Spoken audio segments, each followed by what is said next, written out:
大家好，我係 Sabrina。咁今集咧喺我身旁繼續有意大利籍騎師李寶利啦。咁上集就傾過佢喺香港策騎嘅感受啦。今集咧就睇下佢究竟係點樣入行嘅先啦。Hello again, Umberto. Hello. Have you been liking horse racing since you were a kid? Yes, I did. My father was a jockey. The uncle of my father, he used to be a jockey before, and then he became a trainer. So that's why it was in the blood. Did he teach you how to ride on horseback, or did you just jump on the horses and? Well, the first person put me on the horse was obviously my dad, and you know, he's a passion because I got a brother, and he's not really interesting about horse racing. He followed the races because, of course, I'm involved, but he doesn't have any passion. Like he never think to be a jockey. So I think it's something that you have to love the animal. You have to love the horse, because before to be a job is a passion. You have to live with the horse since the morning, you know, about all what is behind the horse racing, you know. So that's why I became a jockey. But I kind of want to know, like, how did you first get interested? Like, do you live with horses around your place where you grew up? Actually, no. Where I grew up, it's completely different. Like, I didn't have any green around. It's a big city. But every afternoon when my dad was going to the stable, or when my dad was involved for races, I was always following him after the school. Was finish what I supposed to do, because my mom was very hard to try to keep me in the school. But I say, once I'm done, I want to go to see dad, or I want to go to see horses, because that was my passion. Was being a jockey always your childhood dream? Have you ever thought of anything else? On the one side, I was going try to play football, because in Italy we have big passion of football, but you know, I'm still 156.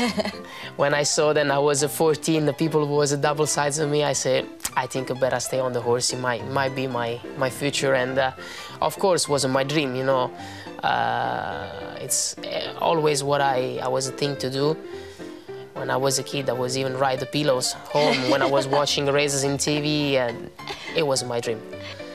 The first time I've been to the academy, they scratched me out because Why? They say I was too small. I was too small. Too small? Yeah, There's such thing as too small? I thought it doesn't matter if you're strong enough. Yes, but you know, they was preferring a few others jockey, and my first year I was a scratch. Okay. I was put on the side from the committed.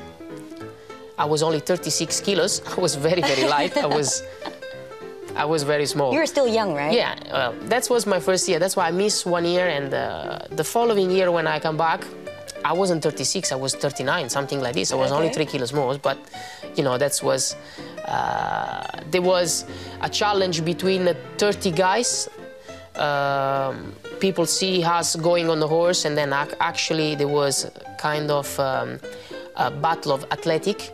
See who was fit, who was less fit, and it was easy to go in. Honestly, I finished third in the ranking. So, and then I started the academy, and 1 year later I became jockey. So you actually finished the whole training, the whole course in 1 year. That's quick. Yes. That's actually quick. Actually, before I've been to the academy, I used to ride a lot. I mean, every morning I was riding. So you already had experience? Yeah, definitely. But like everyone, you know, someone just came, like the first time jump on the horse was at the academy. But you know, I got already 2 years and a half experience, more than that probably, because when my first gallop, I was 9 years old. So I was very, very young. My dad was quite afraid because I was very small. The horse can easy take me the hand, and I was sometimes, most of the times when I was a kid, the horse ran out of control because I wasn't strong enough to hold them. I got a proposal from one trainer, the best trainer in Italy we have, to be his apprentice. So I wasn't thinking 2 times to say no. I go straight away and I say yes. So it was quite good. So not just your father, also your father-in-law is a jockey. Yes. Well, actually, he is one of the best top-class jockeys in the world. Yes. What do you think about him? You know, the first time I meet Geraldi was in Hong Kong. The first time I meet him here, it was very, very strange for me. It looks like I was like when a young kid see a very nice football player, you know, like idol. Yes. I go and shake his hands, Happy Valley, and I call him sir. And I remember he told me, don't call me sir, make me look so old. My name is Gerald. It was very funny. He helps me a lot for my first 2 months here. And after, when I came back as well, you know, today we keep in touch at least every day. He's a grandpa now, so he's in UK now. He's retaining for one stable over there.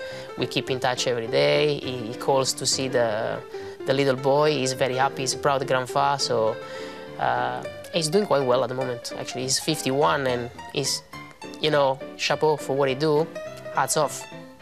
I can see that you guys have a very close relationship, of course, after all this time, and you guys are family now. But do you guys actually talk about racing? Oh, of course, yes. Always? Well, no, always, you know. It's funny because when we have dinner, sometimes you just want to switch off. You know, you go out for dinner, you talk about something different. But, you know, when it's good meeting coming up, like can be the Classic Mile, or can be Classic Cup, or the Derby, or the Queen Elizabeth, and maybe Gerald is coming for someone. It's always good to stay home. It's nice because sometimes we stay together home before races. We study the tactics, and sometimes you say, "What do you think about this?" And I say, "Well, I think this," but he say, "Okay, we're gonna see what happens in the afternoon." You know, it's quite funny. One thing he's still telling me. You can do what you want, you be a best jockey, but one thing you cannot buy is the experience, you know. So you have experience once you have over 20 years of career like he have. In 2011, you have been to Japan, actually, for a short period of time, right? How long was that, and how was that experience? It was good, actually, because it was my first time overseas. Japanese people, they are quite shy people, you know, they always like never talking too much, they always calm. I think I was 20 something, and I was very excited to be there, so sometimes I see myself too much there, but that's me, you know, I couldn't. I'm sorry, because you're always the funny guy. Even in Hong Kong, maybe you're jumping around. Yes. And people find you, oh my God, what's wrong with him? Yeah, but in I'm Japan, like, I can imagine it's gonna be weird, right? I'm like this, you know. It was very good, actually, because first race I have over there, I remember I was at the parade ring. My agent tell me, say, sorry to put you on the zoos, but just to make you look at the track, you know, I have some first feeling with the race course. I said, okay, no problem. And I had the winner. I was 30-1. I sit beside the leader and I win. So, and they might probably was very happy about what I did, and I was full book every single meeting. And at the end, I got 28 winners in 3 months. That's amazing. Yes, I was the first jockey. Olivier Pellier used to have the record. I mean, like overseas jockey being to Japan, he had 26 winners in 3 months, and I beat his record for 2 winners. But he was good because at the same time, even there, my last day of the short term had a Group 1 winner. It was a very nice experience. The last month was very hard because it was at the time when they have the tsunami in Sendai. So it was tough for me. Every day people was texting me, come back, come back, come back. It's very dangerous, very dangerous. So it was tough to me to stay there. But I said, no, I couldn't come back. I said, the Group 1 is coming up. The horse have first chance. I wouldn't leave, I would stay. So it was a very good experience. I think you have a very strong and vigorous riding style. Who influenced you, actually? It's easy to say Frankie Dettori, you know, because when I was a kid, he was the top-class jockey and still the top-class jockey, you know.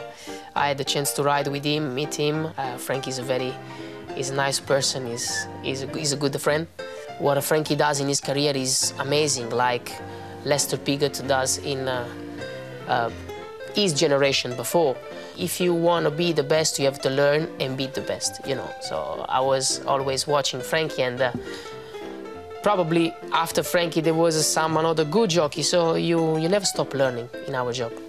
What about friends of yours, you know, jockeys in Hong Kong? Do you have anyone that you would like to learn from them, or you constantly watch them? Zach is the jockey that had that quality. And if you match the quality of Zach with the style that Joe have on the horse, you got the perfect jockey in Hong Kong. Invincible. Perfect.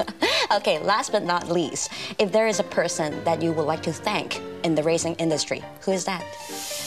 I always will like to say thank to my first boss. Okay. I might probably, if I didn't have a boss like him, I wouldn't be here talking to you. Because he's someone who was very tough with me. Because when I was apprentice, I was very, very, very naughty. Very. Yes, I swear. He teach me a lot of things. He might probably, in 6-7 years I worked for him, he tell me well done 2-3 times. 2-3 times.